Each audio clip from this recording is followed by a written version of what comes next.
जय भीम, जय Shivray friends. हे बघा, मी आहे ना सुट्ट्या लागल्या तेव्हापासून माझा प्लॅन चालला होता गावाला जाण्यासाठी, पण तो काय मुहूर्त निघत नव्हता. पण शेवटी मग आता आजचा मुहूर्त निघाला आहे. तर हे बघा, आम्ही चाललो आहे मस्त माझ्या मुलांना घेऊन. मी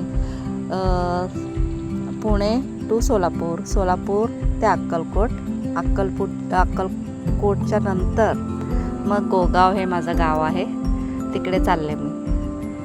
आणि पुढे पुढे तुम्हाला दाखवणारच. पुढे काय पुढे जसं होईल तसं तुम्हाला दाखवणार आहे. हे बघा, हे सगळं पूर्ण रोड एकदम एम्प्टी आहे. ह्या साईडला जास्त गर्दी नसतं. हे बघा, तुम्हाला सगळं दिसत असेल. मस्त मज्जा येतं असं रोड असला ना पूर्ण रिकामं. गाडी चालवण्यात पण एक वेगळीच मजा असते. त्याचा अनुभव मी घेत होते. खरंच खूप भारी वाटत होतं. आणि मध्येच जायकवाडी धरण तुम्हाला माहीतच असेल, ते सुद्धा लागलं. त्याचं पण थोडंसं व्हिडिओ माझ्या मुलाने घेतलं. आणि मग परत पुढे आम्ही निघालो आणि अक्कलकोटमध्ये वगैरे पुढे जात होतो. तर सॉरी, त्याच्या आधीच आहे ना सोलापूरमध्ये आम्हाला थोडंसं पाऊस लागलं आणि खूप छान वाटलं. जोरात नव्हतं पण थोडंसं आलं पाऊस. मस्त मज्जा वाटलं ते पण. पावसाचा आनंद घेत घेत आम्ही प्रवास करत होतो. आणि घरातूनच आम्ही जेवण करून वगैरे निघालो होतो. तर नॉनस्टॉप मी गाडी चालवत, म्हणजे 1 वाजता निघालो होतो आम्ही, तर 7 वाजता आम्ही गावाला पोचलो. आणि अजिबात म्हणजे घाई वगैरे नाही, एकदम निवांत गाडी चालवत आले मी पण. खूप छान वाटलं.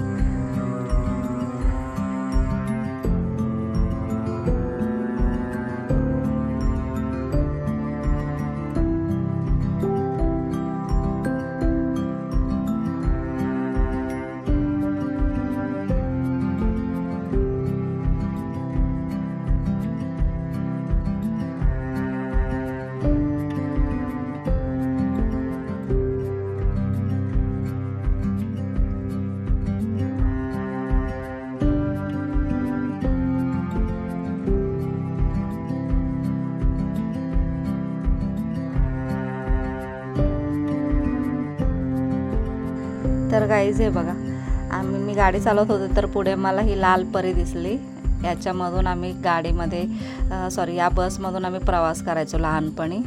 तर ते आठवलं मला, ते दाखवण्याचा प्रयत्न केला. खूपच सुंदर झालेत आता ते पण बसेस. आधी खूप खटारे होते पण आता थोडेसे चांगले आहेत, स्वच्छ आहेत. तर असं सगळं बघत बघत आम्ही शेताकडचं सगळं व्हिडिओमध्ये दाखवण्याचा प्रयत्न केलेला आहे.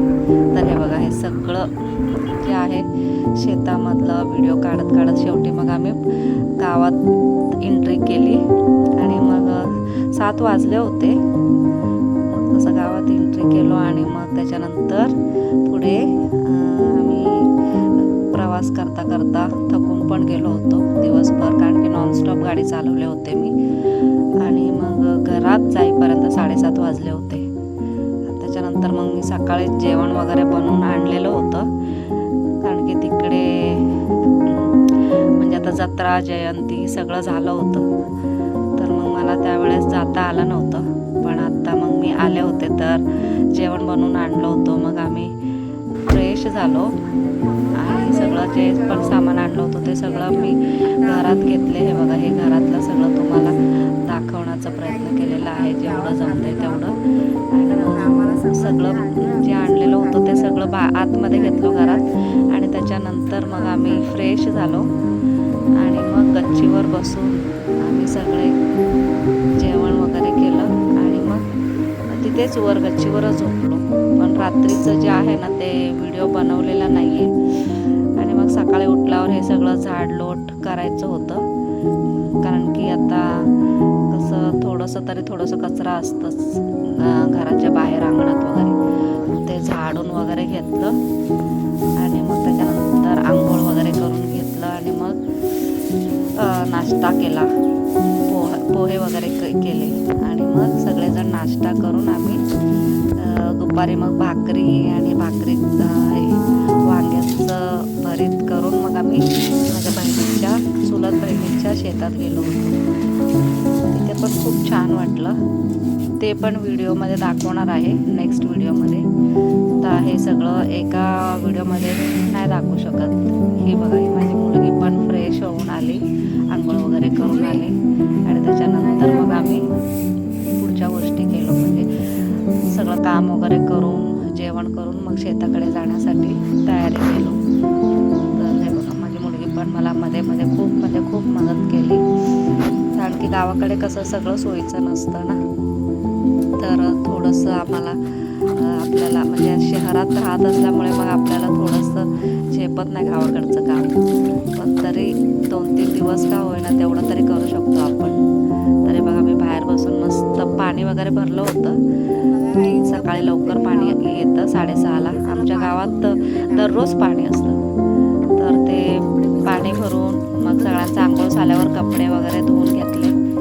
कपडे धुवून झाल्यावर मग नाश्ता झालं होतं, तर ते भांडे राहिले होते, ते भांडे घासून घेतले आणि मग त्याच्यानंतर आम्ही लोक शेतात जाण्यासाठी तयार झालो.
कोथिंबीर जे आहे ना गाईस, पुण्याहून आणले, कारण की ते नाही भेटत इथं. फक्त संडेचं बाजार भरतो, त्याच वेळेला जे पाहिजे ते मिळतं.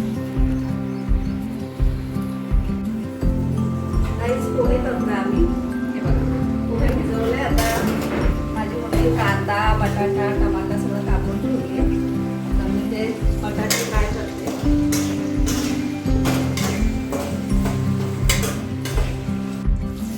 कांदा घालते आता. कांदा आणि मिरच्या दोन्ही एकत्रच घालते.